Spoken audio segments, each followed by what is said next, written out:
తెలియజేస్తాం. ఓకే. అంటే ముద్రగడ గారికి మొదటి నుంచి కూడా పవన్ కళ్యాణ్ గారి మీద పెద్దగా వ్యతిరేకత అయితే ఏం లేదు ఆయనకి.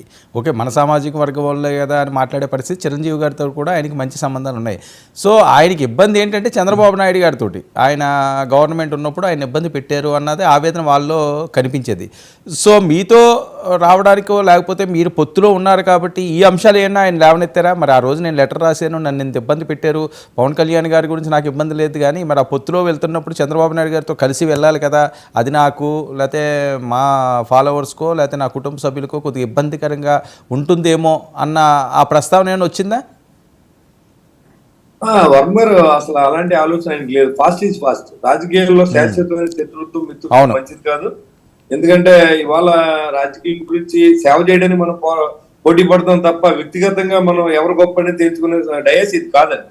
ఇవాళ సమాజాన్ని మంచి చేయాలంటే మంచి వ్యక్తులు మంచి పార్టీలు వెళ్ళాలి. అంటే పవన్ కళ్యాణ్ గారికి ఎలాంటి మచ్చ లేదు కాబట్టి ఆయన కలవడానికి ఇబ్బంది లేదు. ఆయన ఏ పార్టీతో కలిసినా నాకు అభ్యంతరం కూడా ఆయన తెలియజేయలేదు. ఇవాళ ఎందుకంటే వర్క్ ఇవాళ తెలుగుదేశం నాయకులు మీరే విజువల్ చూపిస్తున్నారు. మరి ఇవాళ తెలుగుదేశం నాయకులు కూడా ఇలా ఇన్వైట్ చేశారు.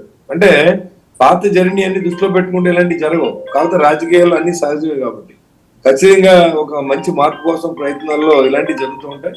వాళ్ళ జ్యోతుల నెహ్రూ గారు కానీ వాళ్ళ మిత్ర బృందం అందరూ కూడా మరి వెళ్ళి వాళ్ళ పార్టీలు కూడా ఇన్వైట్ చేయడం జరిగింది. సో పెద్ద ఆయన తీసుకున్న నిర్ణయానికి మరి అందరూ కూడా కట్టుబడి ఉంటాం.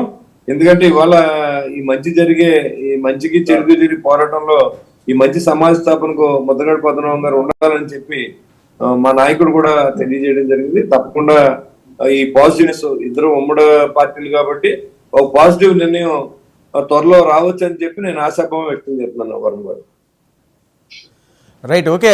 అంటే శ్రీనివాస్ గారు, ముద్రగడ గారు జనసేనలోకి వస్తే ఉభయ గోదావరి జిల్లాల్లో ఆ ప్రభావం ఉంటుందా? రాష్ట్రం అంతా కూడా ఆ ప్రభావం ఉండే అవకాశం ఉంటుందా? మీ ఆశాభావం? డెఫినెట్ గా ఆయన రావడం వల్ల కాపులు కులాల్లో ఒక ఐక్యత అనేది వచ్చే అవకాశం ఎక్కువ ఉంది. ఎందుకంటే ఇవాళ ఒక బ్యాడ్ ఇండికేషన్ జగన్మోహన్ రెడ్డి గారి ప్రభుత్వం క్రియేట్ చేస్తా ఉంది. వంగవీటి ఫ్యామిలీ మా పార్టీలోకి వచ్చేసింది, ఇవాళ ముద్రగడ పద్మనాభం గారు మా పార్టీలోకి వచ్చారు, లేకపోతే కొంతమంది కాపు నాయకులు మాతో ఉన్నారని ప్రచారం జరుగుతూ ఉంది. కాబట్టి ఆయన ఎట్టి పరిస్థితుల్లోనూ ఆయన సంప్రదించకుండా జరిగిన మాటలు తప్ప ఆయనకి ఏం మాత్రం సంబంధం లేదు. కాబట్టి ఆయన ఈ వైసీపీ ప్రభుత్వాన్ని పూర్తిగా వ్యతిరేకంగా ఉన్నారు. ఆయన రాబోయే రోజుల్లో జనసేన తెలుగుదేశం పార్టీతో కలిసి పనిచేయబోతూ ఉన్నారని నేను అనుకుంటున్నాను, ఆయన మాటలను బట్టి, నేను మాట్లాడిన సందర్భం బట్టి. సో ఆయన చూద్దాం, వెయిట్ అండ్ సీ. ఎందుకంటే ఇవాళ సీట్లు పొత్తులో అక్కడ రెండు పార్టీలు మాట్లాడవలసిన అవసరం ఉంది. ఇవాళ తెలుగుదేశం కానీ మళ్ళీ మా నాయకుడు పవన్ కళ్యాణ్ గారు కూడా మాట్లాడుకుని చేయవలసిన అవసరం కూడా ఉంది. ఒక పెద్ద ఆయన తీసుకొచ్చినప్పుడు సముచితమైన గౌరవం ఇచ్చి పోరాటం అంటే కత్తులతో పోరాటం కాదండి.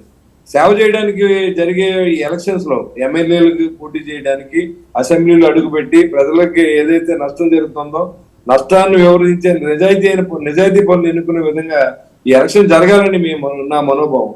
దాని గురించి ప్రయత్నం. ఓకే, మరి పవన్ కళ్యాణ్